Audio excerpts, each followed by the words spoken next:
Hello, ഇന്ന് ഞാൻ വന്നിട്ടുള്ളത് ഒരു കിടില സ്നാക്കിൻ്റെ റെസിപ്പി ആയിട്ടാണ് കേട്ടോ. വെറും ഒരു ചേരുവ മാത്രം മതി ഇത് ഉണ്ടാക്കാൻ, നല്ല ടേസ്റ്റുമാണ്.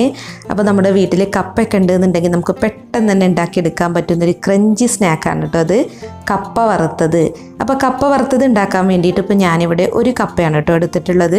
ഒരു കപ്പ ഇതുപോലെ 3 പീസായിട്ട് ഒരേ വലിപ്പത്തിൽ കട്ട് ചെയ്ത് വെച്ചിട്ടുണ്ട്. അപ്പോൾ നമുക്കിനി ഇത് ഏത് ഷേപ്പിൽ വേണമെങ്കിലും കട്ട് ചെയ്തെടുക്കാം. വേണമെന്നുണ്ടെങ്കിൽ റൗണ്ടിൽ കട്ട് ചെയ്തെടുക്കാം, അല്ലെങ്കിൽ ചതുരത്തിൽ കട്ട് ചെയ്തെടുക്കുക. ഞാനിപ്പോൾ സ്റ്റിക്കി രൂപത്തിലാണ് ഇത് കട്ട് ചെയ്തെടുക്കുന്നത്. പിന്നെ ഞാൻ കട്ടിംഗ് ബോർഡിൽ കത്തി വെച്ചിട്ടാണ് കേട്ടോ കട്ട് ചെയ്യുന്നത്.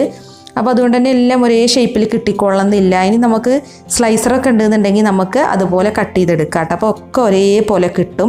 അപ്പോൾ നമുക്ക് ഫ്രൈ ചെയ്യുമ്പോൾ എളുപ്പമാണ്, എല്ലാം ഒരുപോലെ തന്നെ ഫ്രൈ ആയിട്ട് കിട്ടും. അപ്പോൾ ഞാനിപ്പോൾ ഇതുപോലെ നീളത്തിൽ കട്ട് ചെയ്തെടുത്തിട്ടുണ്ട്. അപ്പോൾ നല്ല തിക്കായിട്ടും കട്ട് ചെയ്യരുത്, അതുപോലെ നല്ല തിന്നായിട്ടും കട്ട് ചെയ്യരുത് കേട്ടോ. ഒരു മീഡിയം തിക്നെസ്സിൽ വേണം കട്ട് ചെയ്യാൻ.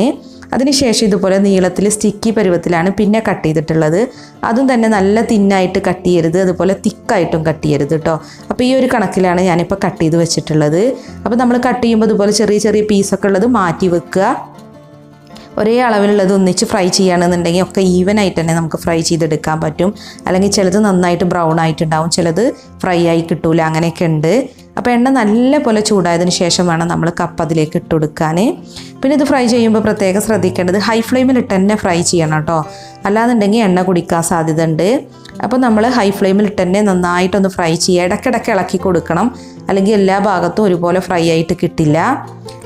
അപ്പോൾ നമ്മളിത് ഫ്രൈ ചെയ്യുമ്പോൾ ഇങ്ങനെ ഇളക്കി കൊടുക്കുമല്ലോ, അപ്പോൾ തന്നെ നമുക്കിത് ഫ്രൈ ആയാൽ മനസ്സിലാവും കേട്ടോ. നല്ലൊരു ക്രഞ്ചി സൗണ്ട് ഇങ്ങനെ കേൾക്കാം. പിന്നെ നല്ലൊരു ബ്രൗൺ കളർ ആകുമ്പോൾ നമുക്കിത് എണ്ണയിൽ നിന്ന് മാറ്റാം. വേണമെന്നുണ്ടെങ്കിൽ ഒരു പീസ് കടിച്ച് നോക്കാം കേട്ടോ, അപ്പോൾ ഫ്രൈ ആയിട്ടുണ്ടോ എന്ന് മനസ്സിലാവും.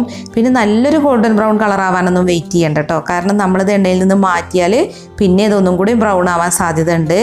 അപ്പോൾ നമുക്ക് ഫസ്റ്റ് ട്രിപ്പ് പൊരിച്ചെടുത്തിട്ടുണ്ട്. ഇനി ഒരു ബൗളിലേക്ക് 1 ടീസ്പൂൺ മുളക് പൊടിയും കുറച്ച് ഉപ്പും ഇട്ട് കൊടുക്കുക.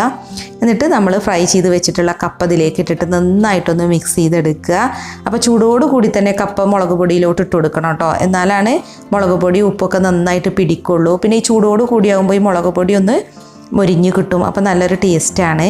പിന്നെ കുട്ടികൾക്കൊക്കെ ആണെന്നുണ്ടെങ്കിൽ എരിവ് ഇഷ്ടമല്ലെങ്കിൽ മുളക് പൊടി ഇടേണ്ട ആവശ്യമില്ല, ഉപ്പ് മാത്രം ഇട്ട് കൊടുത്താൽ മതി. അപ്പോൾ ഒരു ട്രിപ്പ് ഇവിടെ ഫ്രൈ ചെയ്തിട്ടുണ്ട്. അപ്പം നമ്മൾ മുളക് പൊടിയിൽ മിക്സ് ചെയ്തത് വേറൊരു പാത്രത്തിലോട്ട് മാറ്റുക. ഇനി വീണ്ടും ഇതിലേക്ക് തന്നെ നമ്മൾ മുളക് പൊടി ഉപ്പിട്ടിട്ട് ഫ്രൈ ചെയ്ത കപ്പ ഇട്ടിട്ടൊന്ന് മിക്സ് ചെയ്താൽ മതി. അപ്പം നല്ല ക്രിസ്പി ആയിട്ടുള്ള കപ്പ വറുത്തതാണ് കേട്ടോ, നല്ല ടേസ്റ്റാണ്. അപ്പോൾ നമ്മൾ കടയിൽ നിന്ന് വാങ്ങുന്നതിനേക്കാൾ ടേസ്റ്റിൽ നമുക്ക് വീട്ടിൽ കപ്പ വറുത്തത് ഉണ്ടാക്കാം.